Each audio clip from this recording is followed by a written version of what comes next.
Doctor के गफलत की वजह से एक और जान चली गई है। डिलीवरी का टाइम जो है वो नजदीक आता है, बच्चे की पैदाइश है, बच्चे का जन्म वार्ड के बेड के ऊपर ही हो जाता है। वो बच्चे को उठाते हैं और जिसकी देर थोड़ी ही देर के अंदर वो माँ जो है वहाँ पे ही अपना दम तोड़ जाती है। टाइम पूरा होते हम इसको मेडिसिन दे रहे हैं, साथ साथ इसका जो टेस्ट करवा रहे हैं वो हमें बेहतर लग रहे हैं। यार अगर टेस्ट बेहतर लग रहे थे ठीक है, मैंने मान ली, डॉक्टर की बात मान ली, टेस्ट बेहतर लग रहे थे तो फिर ये ऐसा क्यों हुआ।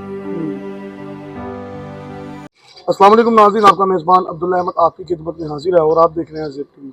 नाज़रीन, आज मैं एक ऐसे घर के अंदर मौजूद हूँ जहाँ पे डॉक्टर के गफलत की वजह से एक और जान चली गई। नाज़रीन, ये वाक़या सरकारी अस्पताल है गंगाराम हॉस्पिटल, वहाँ के गायनी वार्ड का है। एक खातून जिसका नाम ज़हरा है, ये लड़की गंगाराम अस्पताल के अंदर दाखिल थी कुछ दिनों से, गायनी के department gynae ward unit 4 number के अंदर। डिलीवरी का टाइम जो है वो नज़दीक आता है, डॉक्टर की गफलत की वजह से डॉक्टर ध्यान नहीं देते हैं इसके ऊपर, या वहाँ का जो स्टाफ है वो ध्यान नहीं देता। जो बच्चे की पैदाइश है, बच्चे का जन्म वार्ड के बेड के ऊपर ही हो जाता है।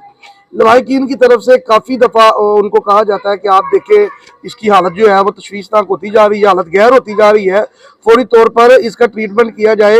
लेकिन जो वहाँ के डॉक्टर हैं, वहाँ की नर्सिस हैं, वो इसके ऊपर ध्यान नहीं देती हैं, इनको बदतमीजी का मुजाहरा करती हैं। तुसी बहियो, तुसी सुकून करो, सानू बहुता पता है, कुछ नहीं होने लगा। वो बच्चे को उठाते हैं और जिसकी देर थोड़ी ही देर के अंदर वो माँ जो है वहाँ पे ही अपना दम तोड़ जाती है। नाज़रीन, आज उसका जनाजा है, हम उसके अंदर घर के अंदर मौजूद है। कुछ ही देर कबल यहाँ से जनाजा उठाया गया, उसकी फैमिली मेरे साथ मौजूद है, उसकी माँ है, भाई हैं, खावंद है। उनसे बात करने की कोशिश करते हैं और आपको दिखाते हैं सारा कि इस टाइम जो है इनके घर के अंदर क्या कोहराम मचा हुआ है।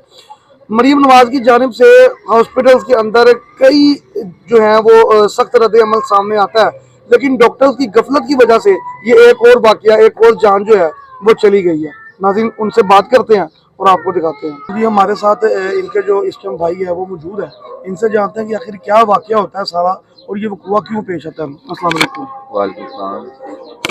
इस टाइम तो मुझे पता है कि बात करने की कंडीशन में नहीं है, बात करनी भी नहीं चाहिए, लेकिन आपकी जो आवाज़ है उसी आवाज़ की वजह से दूसरों के साथ उम्मीद है कि ये काम नहीं होगा। अच्छा, किसी और बहन के साथ ये तकलीफ ना हो, ये मामला ना हो, अल्लाह ताला सब बहनों को शिफा दे। आमीन। अच्छा, ये क्या वाकया होता है और ये किस दिन आप लोग हॉस्पिटल लेकर जाते हैं? हम लोग 6 तारीख को लेके गए थे हॉस्पिटल, तब ब्लीडिंग स्टार्ट हुई थी। उन्होंने कहा था कि जी हम इसको देख रहे हैं, हम इसको प्रोसीड कर रहे हैं। रात तक पहले इन्होंने कहा जी हम कल 7 तारीख को हम ऑपरेट कर देंगे इसका। 7 तारीख को इन लोगों ने एमएस से जाके मिली, सारी फाइल दिखाई है। एमएस ने कहा कि जी हम इसका कोशिश करेंगे कि टाइम इसका पूरा हो जाए। ठीक है, टाइम पूरा होते हम इसको मेडिसिन दे रहे हैं, साथ साथ इसका जो टेस्ट करवा रहे हैं वो हमें बेहतर लग रहे हैं। यार अगर टेस्ट बेहतर लग रहे थे ठीक है, मैंने मान ली, डॉक्टर की बात मान ली, टेस्ट बेहतर लग रहे थे तो फिर ये ऐसा क्यों हुआ।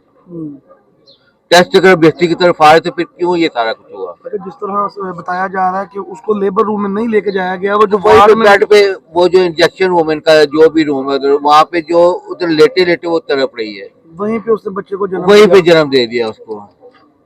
जब उसकी बर्दाश्त बाहर हो गई है, जब उसकी तकलीफ की जो एक हद है वो खत्म हो गई है, उसके बाद फिर वो जो बेहोश, डिलीवरी, बच्चे की डिलीवरी हुई है, ब्लीडिंग हुई है, वहीं पे बेहोश हो गई है, तब दोबारा नहीं उठी है। ये मैं सिर्फ ये बात जरूर कहूँगा, ये सारी डॉक्टरों की फॉर्मेलिटी थी कल से लेके आज तक की कि जी हम उसको लगे हैं, इसको वेंटिलेटर पे कर रहे हैं, उसको ये कर रहे हैं, उसको वो कर रहे हैं, जबकि वो बेहोश हुई है, उसके बाद दोबारा नहीं उठी है।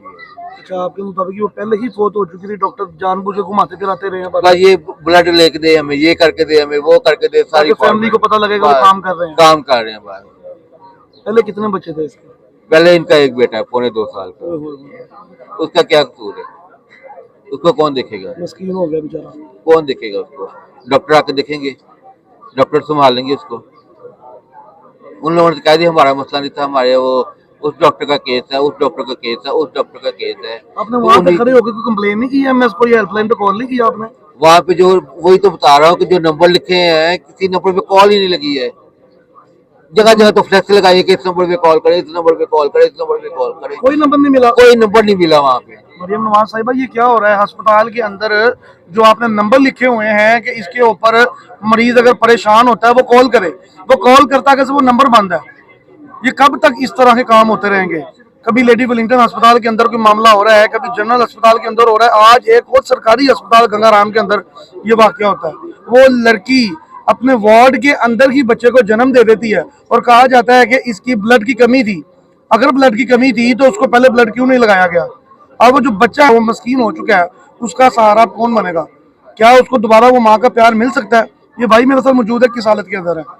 मरियम नवाज साहिबा, इस केस के ऊपर फौरी तौर पर कार्रवाई की जाए और देखा जाए कि जो इसके जिम्मेदारान हैं उनको कैफरे किरदार तक पहुंचाया जाए। इसी के साथ अपने मेजबान को इजाजत दीजिए, मिलते हैं इंशाल्लाह अगले प्रोग्राम में। अल्लाह ने के बाद।